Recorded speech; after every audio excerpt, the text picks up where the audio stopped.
Welcome back to my channel.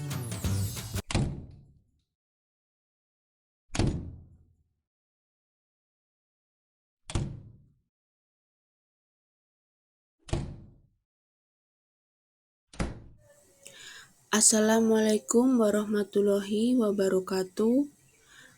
Perkenalkan, nama saya Mia Aryani, kelas 5B dengan NIM 151421038, jurusan Pendidikan Guru Sekolah Dasar, Fakultas Ilmu Pendidikan, Universitas Negeri Gorontalo.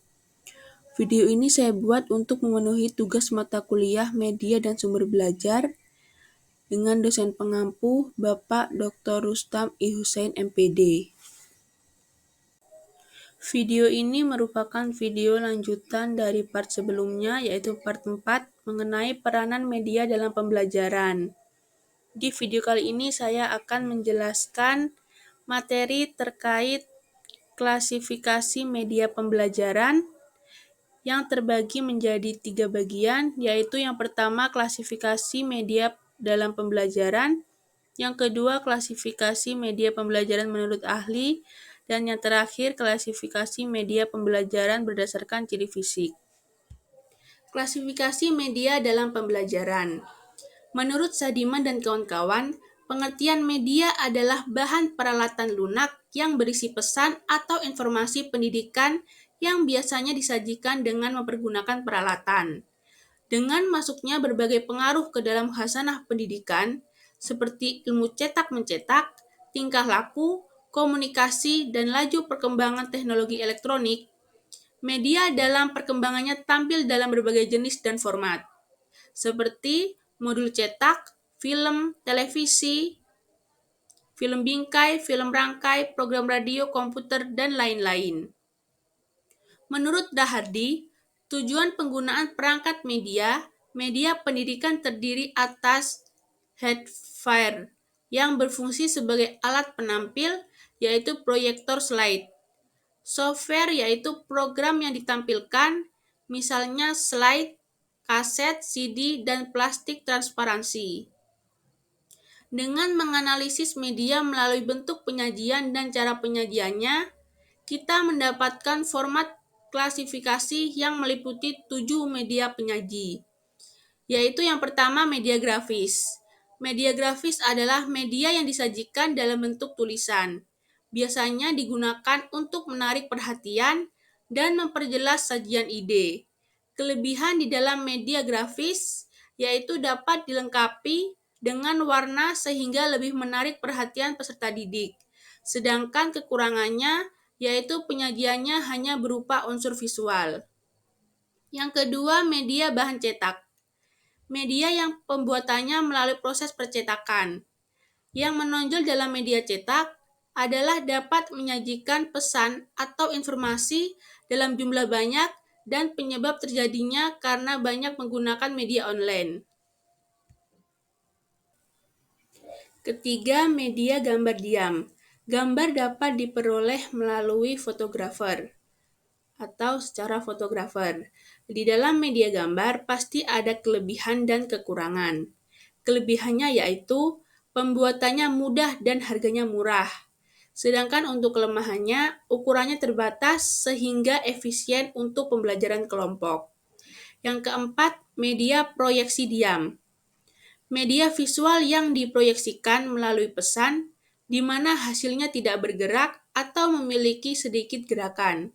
Pada media proyeksi diam, dapat digunakan untuk penyajian pesan di semua ukuran ruangan kelas. Yang kelima, media audio. Media yang langsung diterima oleh pendengaran seperti radio dan recorder. Keunggulan dari media audio adalah memiliki variasi program yang cukup banyak dan kekurangannya sifat komunikasinya hanya satu arah. Yang keenam, media audiovisual. Media yang penyampaiannya melalui indera pendengar dan indera penglihat, agar siswa dapat memahaminya secara langsung. Kelebihannya dapat meningkatkan daya tarik peserta didik dan kekurangannya lambat dan kurang praktis. Yang ketujuh, media film. Rangkaian bentuk film yang bergerak dengan bergantian atau dapat ditayangkan dalam bentuk bergerak atau hidup, keunggulannya mampu untuk menggambarkan peristiwa masa lalu secara realistis dalam bentuk waktu yang singkat, dan kelemahannya menekankan materi daripada proses pengembangan materi tersebut. Klasifikasi media pembelajaran menurut ahli. Menurut Nana Sudana dan Ahmad Rifai, media pembelajaran dapat diklasifikasikan menjadi beberapa klasifikasi, yaitu yang pertama dilihat dari sifatnya, yang kedua dilihat dari kemampuan jangkauannya, dan yang ketiga dilihat dari cara atau teknik pemakaiannya. Untuk poin yang pertama, dilihat dari sifatnya, media terbagi menjadi 3, yaitu media auditif, media yang hanya dapat didengar, kemudian media visual, yaitu media yang hanya dapat dilihat, dan yang ketiga media audiovisual, yaitu jenis media yang selain mengandung unsur suara, juga mengandung unsur gambar yang bisa dilihat. Kemudian untuk poin yang kedua, yaitu dilihat dari kemampuan jangkauannya, media terbagi menjadi 2 bagian, yaitu yang pertama media yang memiliki daya liput yang luas dan serentak seperti radio dan televisi. Yang kedua, media yang mempunyai daya liput yang terbatas oleh ruang dan waktu seperti film, slide, film, dan video. Poin berikutnya yaitu dilihat dari cara atau teknik pemakaiannya.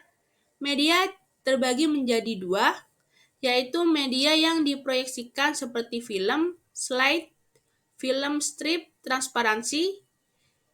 Yang kedua, media yang tidak diproyeksikan seperti gambar, foto, lukisan, radio. Sedangkan menurut Yusuf Hadimyarso, pengklasifikasian media berdasarkan ciri-ciri tertentu dikenal dengan taksonomi media, yaitu terbagi menjadi 3 bagian. Yang pertama, media penyaji, yang kedua media objek, dan yang ketiga media interaktif. Untuk media penyaji terdiri dari 7 bagian, yaitu yang pertama grafis, bahan cetak, dan gambar diam. Yang kedua media proyeksi diam. Yang ketiga media audio. Keempat audio ditambah media visual diam. Yang kelima gambar hidup atau film. Yang keenam televisi. Dan yang terakhir multimedia. Untuk poin berikutnya, untuk media objek. Media objek adalah benda 3 dimensi yang mengandung informasi tidak dalam bentuk penyajian, tetapi melalui ciri fisiknya seperti ukuran, berat, bentuk, susunan, warna, dan fungsi. Kemudian masuk pada poin berikutnya yaitu media interaktif. Dengan media ini, siswa tidak hanya memperhatikan penyajian atau objek, tetapi berinteraksi selama mengikuti pelajaran. Dari pendapat para ahli, maka secara umum dapat dikelompokkan media menjadi media auditif, yaitu media yang hanya mengandalkan kemampuan suara saja, seperti tape recorder. Yang kedua, media audio, yaitu mengandalkan kemampuan suara seperti radio, kaset, dan sebagainya. Dan yang ketiga, media visual, yaitu media yang menampilkan gambar dan seperti foto, lukisan, dan sebagainya. Media audiovisual, yaitu media yang menampilkan suara dan gambar seperti film dan video. Klasifikasi media pembelajaran berdasarkan ciri fisik. Media pembelajaran berdasarkan ciri fisik dikelompokkan ke dalam 4 macam, yaitu yang pertama media pembelajaran 2 dimensi, merupakan media yang tampilannya dapat diamati dari satu arah pandang, misalnya foto, grafik, peta, gambar, bagan, papan tulis, dan semua jenis media yang hanya dilihat dari sisi datar saja.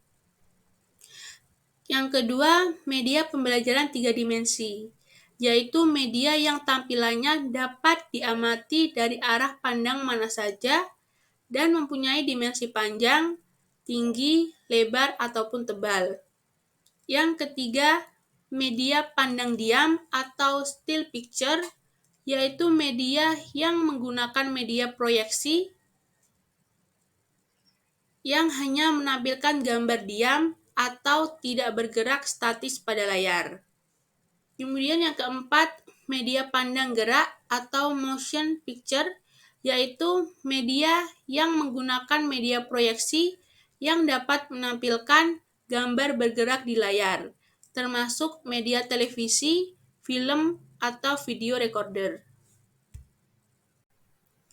Gerlach dan Elie mengelompokkan media berdasarkan ciri fisik ke dalam 8 tipe, yaitu yang pertama, real object and model, yaitu media dari benda dan model sebenarnya. Yang kedua, print verbal, berupa media presentasi verbal, tercetak, merupakan kata-kata yang diproyeksikan melalui film bingkai atau slide. Yang ketiga, print visual, adalah media visual cetak seperti bahan presentasi grafis, bahan, peta, dan grafik. Yang keempat, still picture, yaitu potret yang diambil dari berbagai macam objek atau peristiwa yang mungkin dapat dipresentasikan melalui buku. Yang kelima, motion picture, yaitu film atau video tape dari pemotretan atau perekaman benda atau kejadian sebenarnya, maupun film dari permohonan gambar-gambar. Kemudian yang keenam, audio recorder, yaitu rekaman suara saja yang menggunakan bahasa verbal maupun efek suara musik.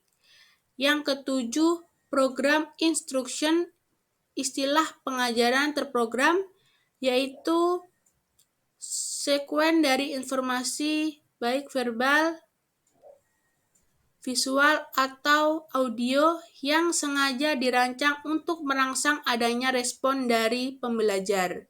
Yang kedelapan, simulation, adalah peniruan situasi atau proses yang sengaja dirancang untuk mendekati atau menyerupai kejadian atau keadaan sebenarnya.